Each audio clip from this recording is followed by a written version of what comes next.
Hello, Degens. Welcome to Degenerate Takes Weekend Update. I, of course, am the Brofect1 AJ here on this beautiful August 7th, 2022.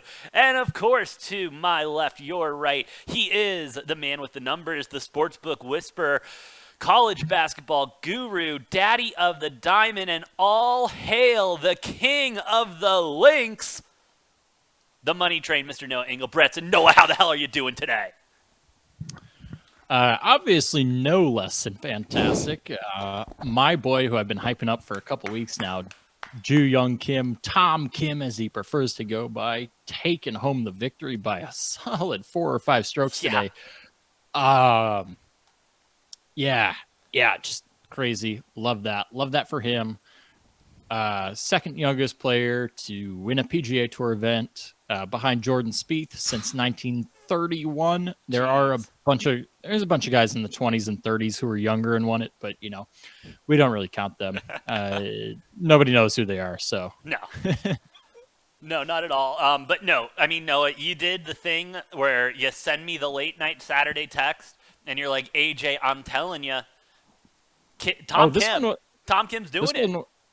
No, this one was even better than a late night Saturday. This was, I think, late Friday This night. was late Friday night. That's right. Holy crap. But yeah, I get that late night text from Noah about 24 hours earlier than expected. And I mean, you got it, Jun Young Kim at what? Plus 450 or some shit like that?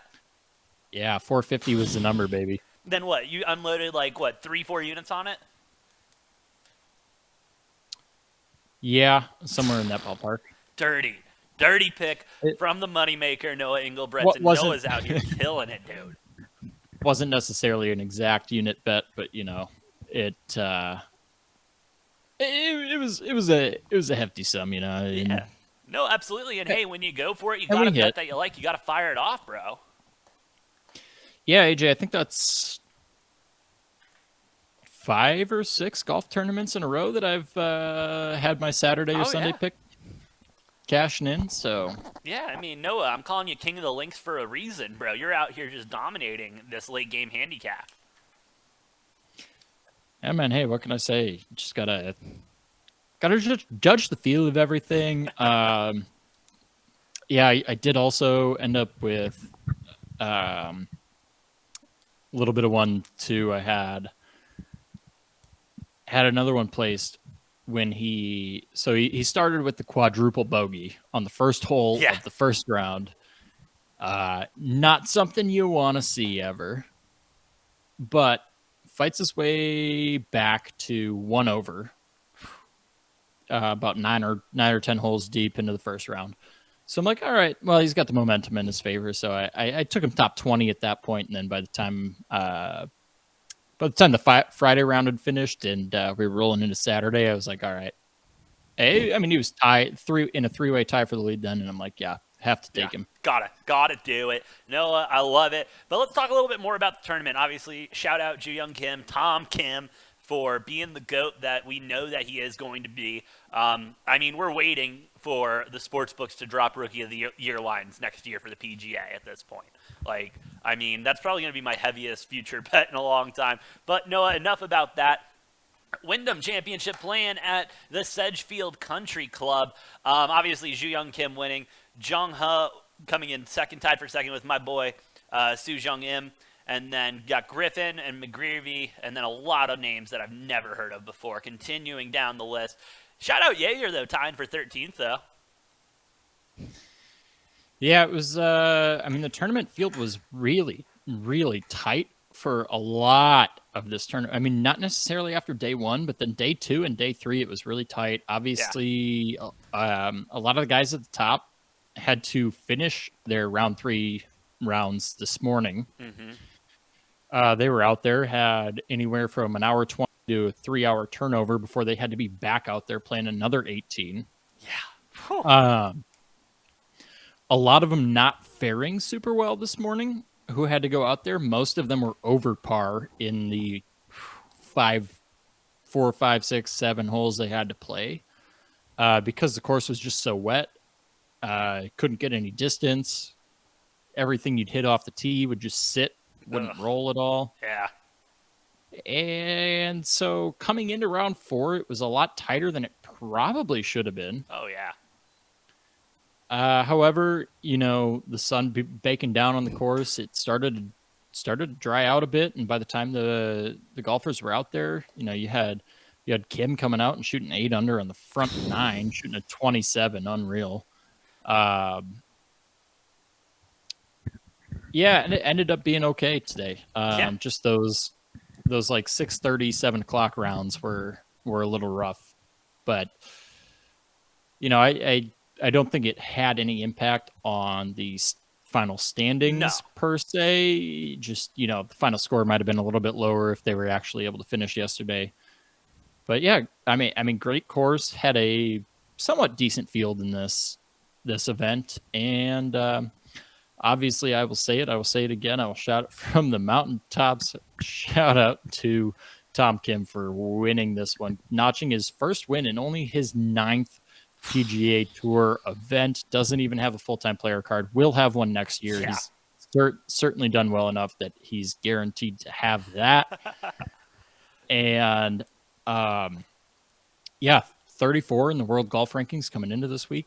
Could be as high as 24 or 25, depending on how many points he gets awarded for that.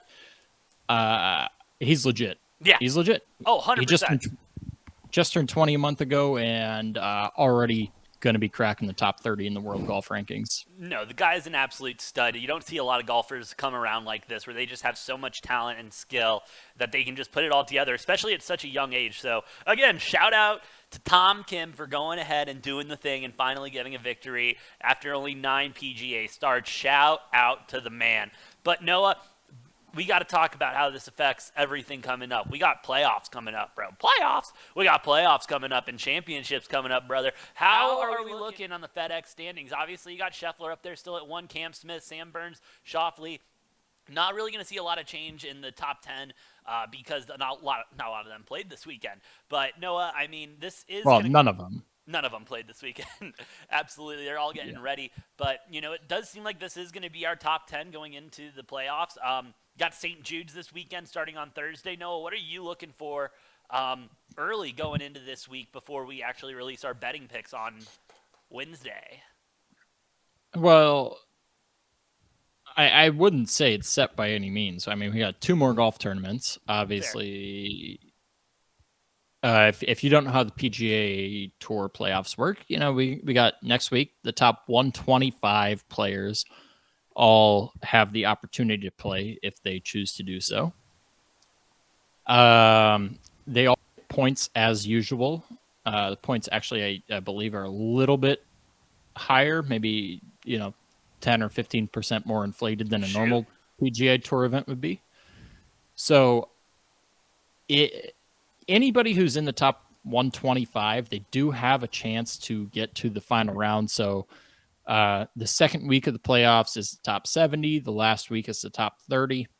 You could anywhere within the top 125, you can crack the top 30 if you win the next 2 weeks. So nobody is out of it completely, but I mean, a big uphill battle, especially when you're going against some of the best golfers in the world. A lot of those who are in their rightful spots in the top 10, top 15, top 20.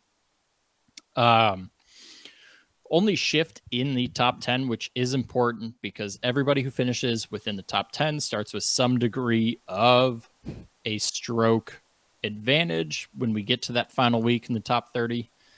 Sungjae Im jumping 5 spots from 15 up to 10 with his tied second place finish today.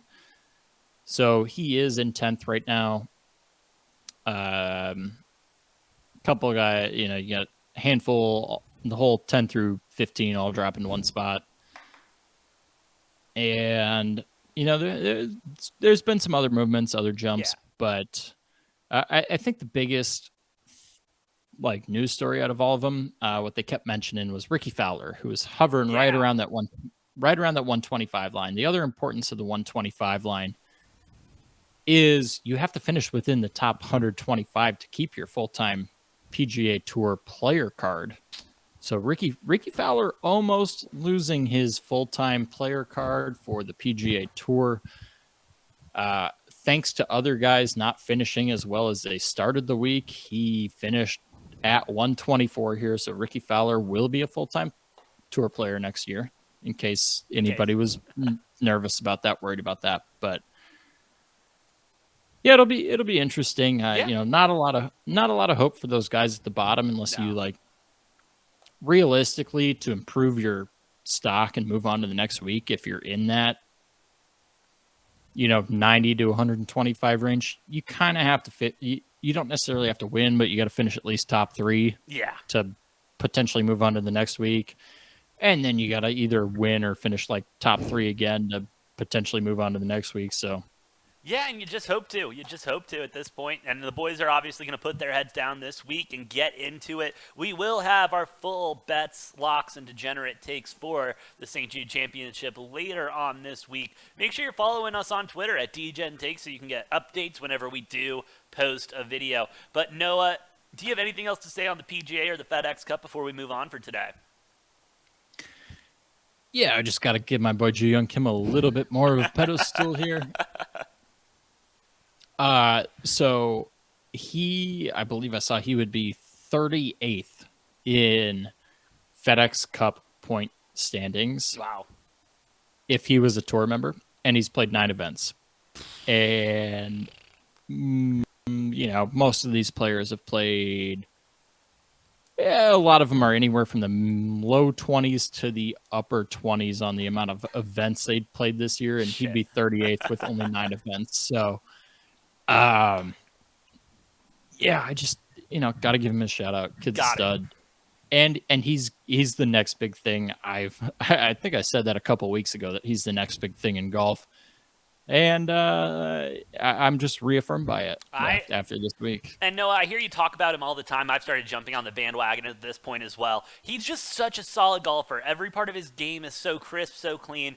Finally, nice to see him get a dub. Shout out there. But Noah, moving from one man who had an incredible weekend to another man who probably had a less than incredible weekend, and honestly probably a very disappointing weekend.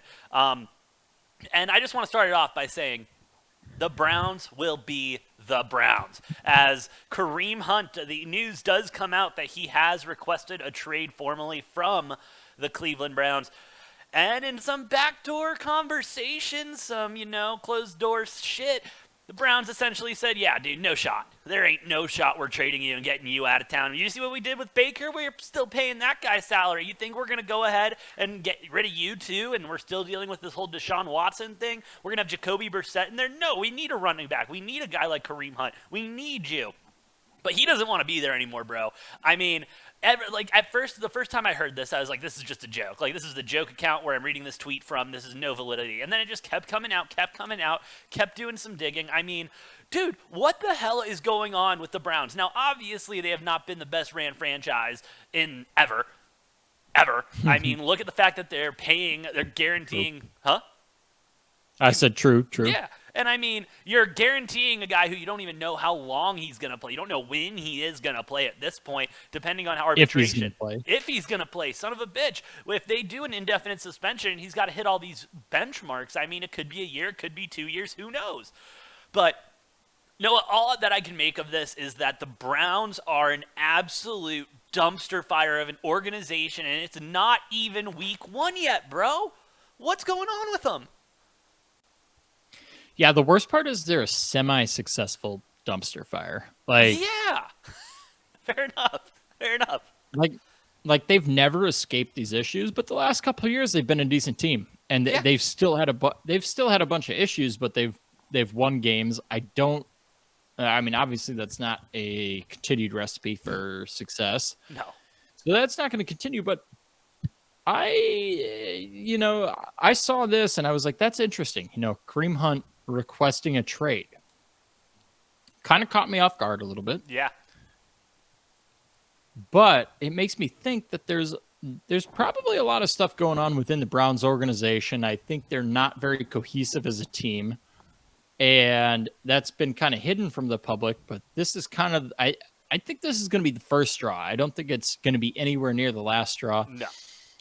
And similar to Baker Mayfield, when he requested a trade, the Browns denied it. And they did the same thing with Hunt. They did the same thing with Hunt. They said, "Nah, we're not trading you." Well, and I mean, And I think that's terrible.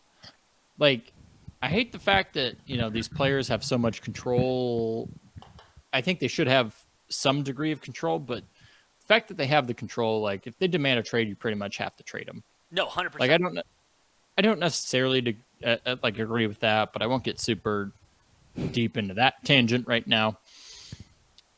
But the fact that they've had two players now request trades, that they're one of the only organizations I've seen say like full on just be like, "Nah, we're not trading you." Yeah, didn't even make an effort to take a look around the field. You know what I mean? And now, when it comes to Kareem Hunt, I would say there's much more upside to him on the trade market than there is a Baker Mayfield, especially at the time that you are going to be trading him away. Yeah. And so you can still go ahead, get some draft picks, save up for the next year. I mean, this year, depending on the outcome of all of this, legal bullshit, is this year might just end up being a scratch for him. You know what I mean? And but that's got to be frustrating because Noah, I mean, I hate to admit it, but they have a solid roster. Like, they have a solid team, and that they were ready to go. They did half decent with an injured Baker Mayfield, who reports are saying he was so immature in the locker room, no one really liked the guy. I mean, but if you're having that much success with that, and then now you got another guy coming over here saying, "No, I want out, dog." I mean, I'm with you. No, there's got to be something going on behind the scenes that we are not seeing, because why would you have so many players want to leave? Now, yes, the Baker thing was because they were openly looking for a quarterback to replace him. So I get that, but what has happened? What has possibly happened that makes Kareem Hunt want to go? That's the only thing I can imagine. What is it that makes him go into the GM and say, "I need a trade"? Like, what could have possibly happened? Yeah, I think it's a trouble in paradise type of thing. Yeah. And honestly, you can say there's a lot of speculation. We don't know all the details. This could just be a Kareem Hunt thing. Like, Yeah. he just hates the city of Cleveland or something like that. I don't know. That could very, very well be the situation. I don't think it is, though. I think this is one of the early dominoes to fall, and I think the Browns are going to fall back into misery, very quickly. Yeah. Because, obviously the Browns gave Kareem Hunt a second chance. He had all of his shit that went down. We all know about that. Yeah. But, now that he's back, he's been there for, I think, two seasons now. Mm-hmm. And the fact that he's asking for a trade, you could make a lot of this. You could make a little of it. You could dismiss it as nothing. But I do think this is more important than people are drawing attention to. And I think this is going to be the first domino to fall. I think the Browns are going to fall apart at the seams, and they're going to go back into just being shitty forever. Yeah, no, I'm with you. No, I don't see this going up any which way necessary. And if we even want to make it a little bit more dramatic, in one calendar year, this is going to be the third Browns player that has requested a trade, starting with OBJ last season, who then obviously went on to the Rams and had incredible success there. But true, I forgot about OBJ, man. Yeah. I mean, yeah. So three star players within a calendar year requesting a trade. I mean, that's not good. That's really not good.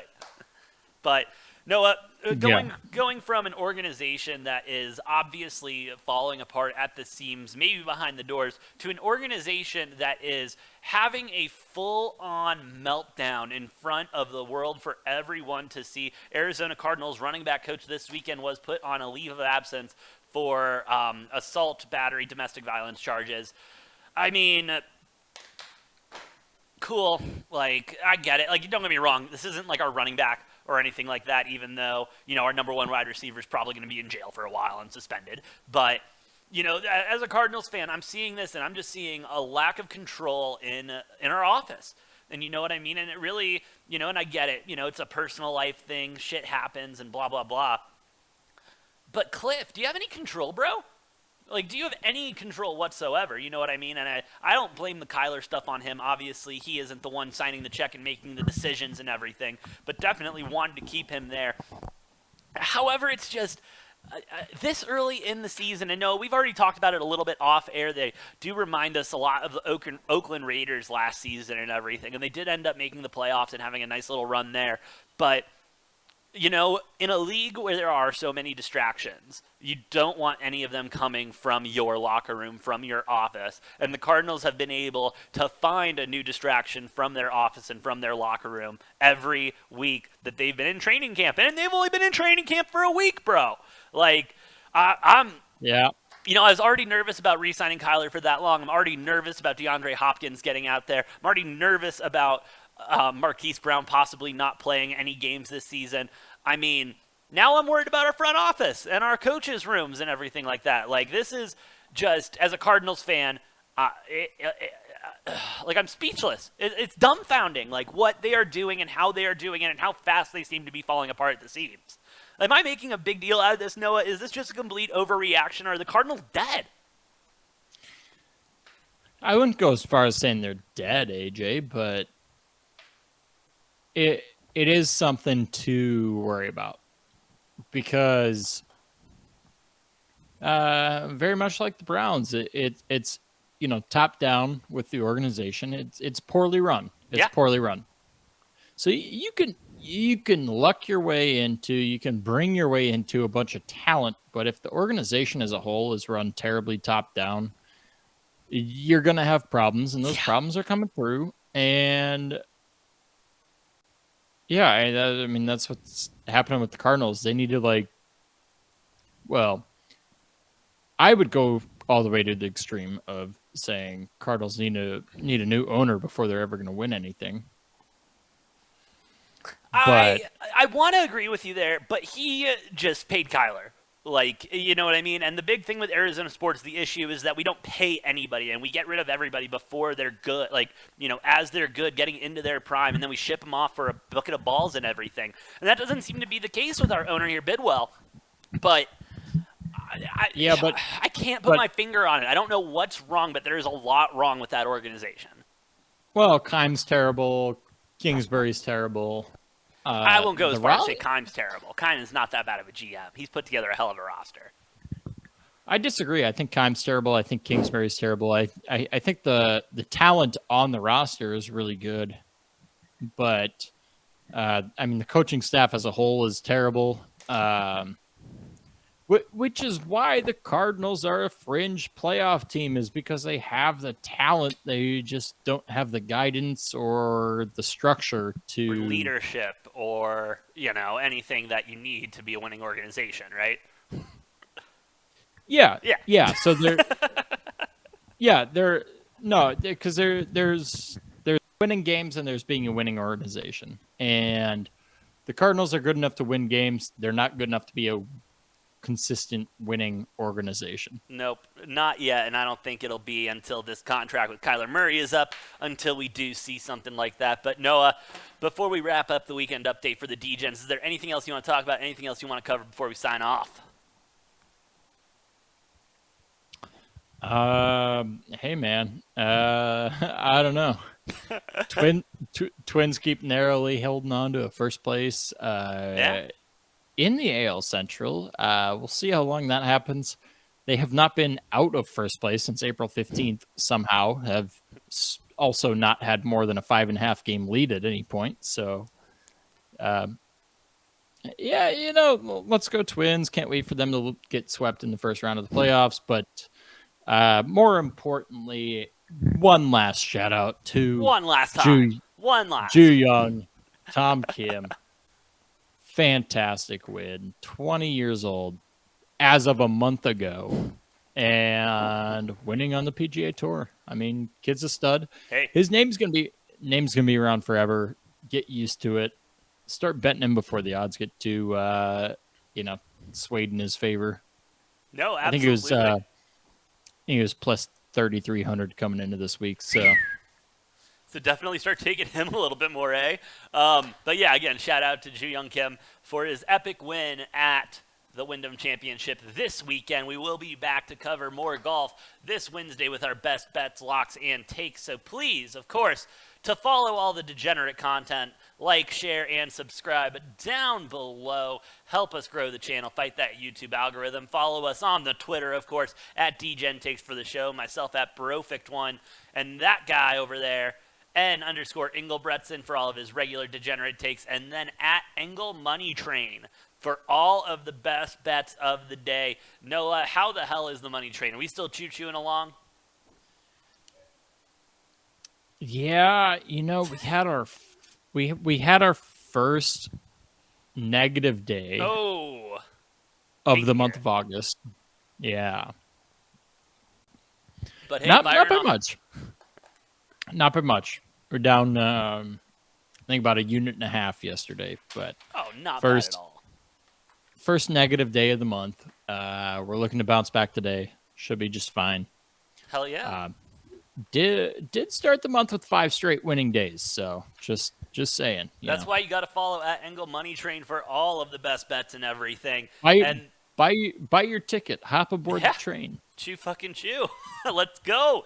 And then, of course, if you want to support the show, we also have Degenerate merch down in the description below. Please buy a hat, buy something, help support the show, and show that you are a true D-Gen. With that being said, though, I've been the Brofect1 AJ, Jesus Christ. That's been the Money Train, Noah, and we'll see you next time on Degenerate Takes.